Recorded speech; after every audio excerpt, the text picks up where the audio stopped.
Tom, people are coming into the market. They're diving in, jumping in head first. Some people are getting screwed. There's some safeguards, some guidelines, both practical and mental, that people should have when it comes to trading. I mean, talking to you for a little while, it seems pretty obvious to me. What kind of practical safeguards should people have in mind? I know we talked offline about risk management. How does that relate to keeping you safe, keeping you secure when it comes to investing or trading? Great question. And risk management is essentially the very first step. If you're going to jump into the financial markets, risk management is your first step. And this is true not just for the stock market, but for any type of financial investment. If that's private equity, you're buying a home, you're starting a business, anywhere where you're putting your money at risk, you gotta first manage your risk. And in the stock market or in any of these fields, it always starts with first you only bet what you can lose. A lot of people, their bets are too big. They bought a house that's too big. They overextended themselves. So you can usually tell if if your position size is too big, if you can't sleep at night, if you're nervous and you're always checking to see, and you're like, oh my God,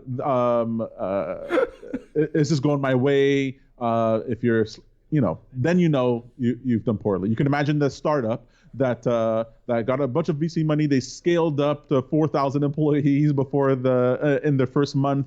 They have sleepless nights. But if you grew that company slowly over time and built the foundation, and you know what you have to lose, then you're not as sleepless. Should it always So kind of that feel? to me was my first lesson. If I can't sleep at night, my position's too big. I love that. What if it's like, should you feel nothing? Like, should it just be like a dead thing, or there be some type of tension?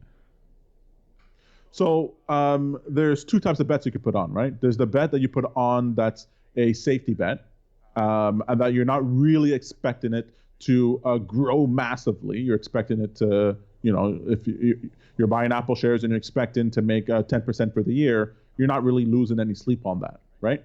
You're not like checking it every day to go, did it go up 1% today? It doesn't really matter to you. Yeah. But then there's other bets where you're like, you're buying a stock because, or you're placing money at risk, and you're expecting to get 5 times your money, right? Now, as soon as you have that high risk thing there, you go, I can make 5 times my money. So why wouldn't I put as much money as I can? Because I'm sure this will go right. I'm sure this will succeed. If I make 5 times my money, oh my God, dollar sign, dollar sign, dollar sign, dollar sign, all the things I can buy. And one of the worst mistakes you can make is to count the money you can make versus what is the amount of money you can lose, right? And this can hurt That's some people. something that Some people don't like that. Yeah, that's something that you mentioned. It's and you certainly didn't mention it at first, but it's like a hard lesson that you learn. And then we all, like all of us, are really into this, and I have to keep reminding myself of this. I talked to Sam about it. It's not about how much you can make. It's about how much you can lose. It's about not losing, not about winning, right? How long you can stay That's in the the game. game. The game is how much money, how do you not lose money? The game is how do I not lose money? That's the same thing for if you're starting a business. That's the same thing if you're investing in yourself on a new project. That's the same thing if you're in the stock market. It's about how do I participate in this thing that I want to participate in and lose the least I can. Now, why am I saying that? The reason I'm saying that is that through the effect of compounding interest or compounding effects, if you're there long enough, you'll eventually, if you have 51% more up days than you have down days, then you will naturally have a little bit more value, a little bit more money over time than you do now. So that allows you to stay in the game. And then sometimes you'll have a huge windfall, just a massive windfall. That could happen. But if you're not in the game, then you can't have the massive windfall, right?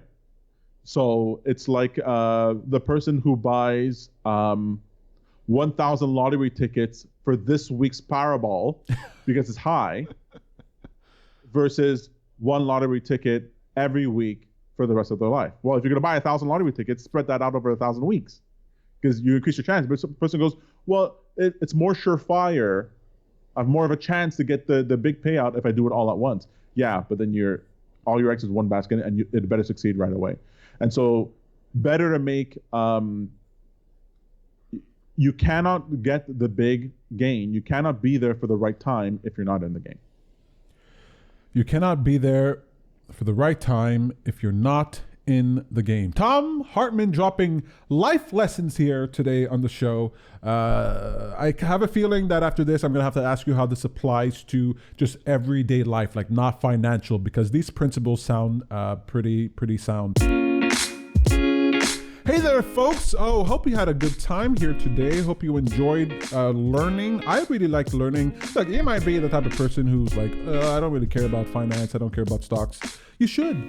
I mean, a huge part of our system depends on it. And if you want to understand politics, if you want to understand education, if you want to understand healthcare, if you want to understand things, you got to understand how money flows. And so I think it's very important, which is why I included it in the show, which is why we included it in Jumpstart.